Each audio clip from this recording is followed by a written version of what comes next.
Hey everyone, we're tackling a topic today that I know a lot of you have been eager to hear more about, and it's one that I'm really excited to dig into as well. We're talking about women breaking into the skilled trades. It's something we're seeing more and more of these days. Yeah, for a long time these were seen as, well, men's jobs. But the times, they are a changing right. They certainly are. And to help us really understand what's going on, what's driving this change, we're taking a deep dive into this fascinating article, Women in Contracting, Breaking Barriers in the Trades. Great article. It is. So let's jump right in. The article makes it clear. More women are entering the skilled trades than ever before. It's not just a few here and there anymore. It's a real trend. It really is. And it's not just about the numbers either. It's the momentum, the energy that's building around this. Totally. It's like this whole movement is gaining traction. Exactly. So the article talks about this huge increase in women enrolling in trade schools, which is amazing. Yeah. What's fueling this shift? Why now? Well, I think it's a few things. For one, organizations like Women in HVACR, which stands for Heating, Ventilation, Air Conditioning, and Refrigeration, by the way. Yeah, got to spell out those acronyms. Right. So groups like Women in HVACR and the National Association of Women in Construction, or NIO, they're really stepping up. They're offering resources, mentorship programs, scholarships, you name it. They're like, come on in, ladies, the water's fine, and we've got your back. I love that. It's like creating this whole support system instead of it feeling like you're out there on your own. Exactly. And it's not just about the practical support. It's also about changing the perception of what a, say, construction worker or an HVAC technician looks like.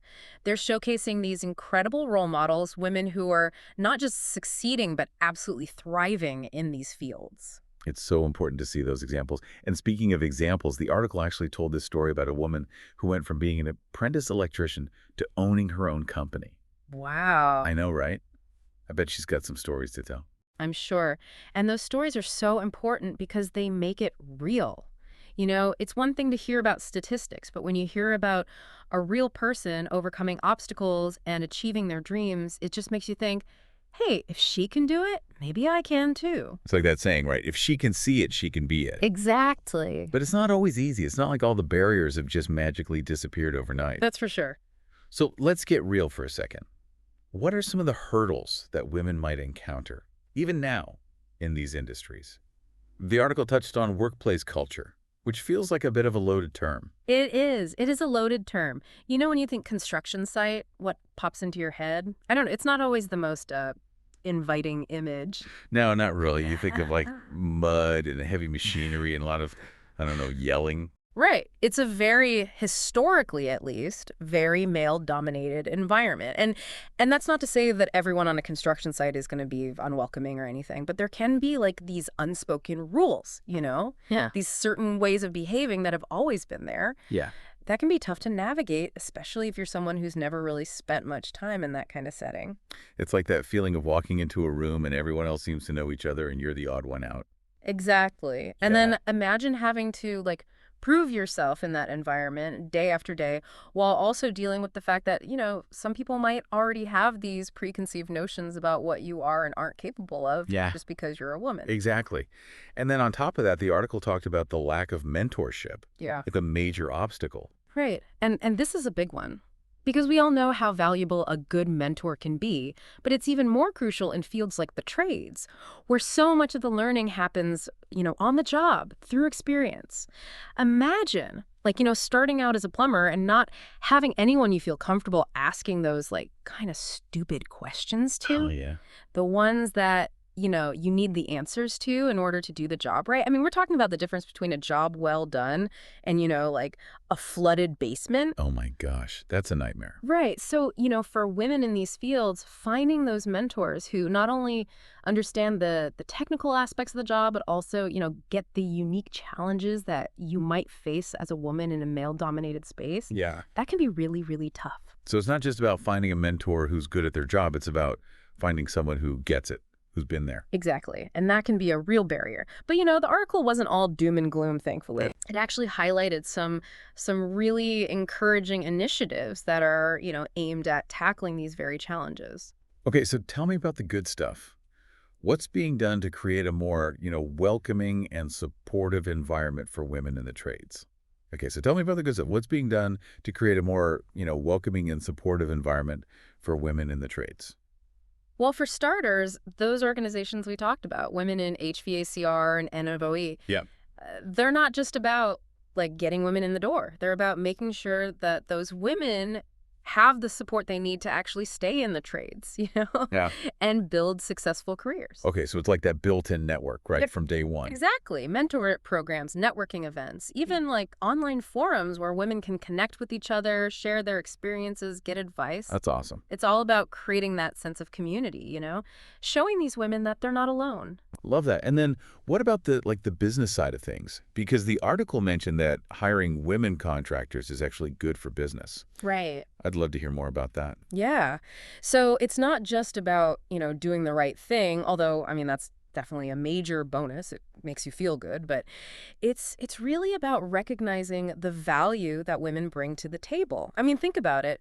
For years, the construction industry, the HVAC industry, they've all operated from a kind of a narrow perspective. This has been such a male-dominated field, right? Exactly. But now imagine you bring in someone with like totally different life experiences, different ways of approaching problems, communicating. The article actually talked about this case study where a construction firm led by a woman saw a huge increase in client satisfaction after they started specifically hiring more women. Wow. How interesting. What was different, do you think? Yeah. Well, for one thing, communication improved, like dramatically. Clients, especially female clients, often felt like more comfortable, more heard when they were dealing with a female project manager, for instance. And, women often have like different communication styles that can be really helpful in kind of bridging those gaps that can sometimes happen on job sites. That makes a lot of sense. It's like having that translator who can speak everyone's language. Exactly. And it's not just about communication either. Women tend to be like really good at noticing details, the little things that might get overlooked. They're great at multitasking, keeping things organized. Yeah. All of these skills are essential in the trades. Totally. So it's not about like filling quotas or checking diversity boxes. It's about actually bringing in those unique skills and perspectives that can really make a difference.